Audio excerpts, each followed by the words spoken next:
Hi అందరికీ. మీలో ఎంతమందికి బెల్లం పరమాన్నం అంటే ఇష్టమో కామెంట్ చేయండి తప్పకుండా. ఇక్కడ నేను బెల్లం పరమాన్నం చేయడానికి ఈ గ్లాస్‌తో అయితే మెజర్‌మెంట్స్ తీసుకున్నాను. ముందుగా ఒక గ్లాస్ రైస్ తీసుకొని నానబెట్టుకున్నాను.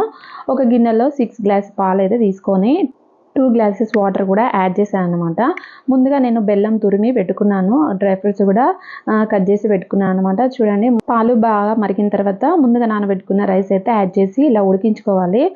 మెత్తగా అయ్యేంత వరకు ఉడికించుకోవాలి. చూడండి, ఇలా గరిటెతో స్మాష్ చేసుకుంటూ మంచిగా సాఫ్ట్ అయ్యేంత వరకు రైస్ బాగా ఉడికించుకున్న తర్వాత దీంట్లోకి ఇలాచీ పౌడర్ కూడా యాడ్ చేశాను. చూడండి ఎంత బాగా వచ్చిందో. ఇక నేను నెక్స్ట్ కొద్దిగా నెయ్యి తీసుకొని డ్రై ఫ్రూట్స్ కూడా మంచిగా వేయించుకొని పక్కకైతే పెట్టుకున్నాను. చూడండి, ఇదే గ్లాస్‌తో 1½ బెల్లం అయితే తీసుకున్నాను. బెల్లం వేడిగా ఉన్నప్పుడు బెల్లం అసలు యాడ్ చేయొద్దు. స్టవ్ ఆఫ్ చేసిన తర్వాత బెల్లం యాడ్ చేసుకోవాలి. చూడండి, ఇలా బాగా మిక్స్ చేసుకున్న తర్వాత డ్రై ఫ్రూట్స్ కూడా యాడ్ చేసుకోవాలి. అంతే, బెల్లం పరమాన్నం రెడీ.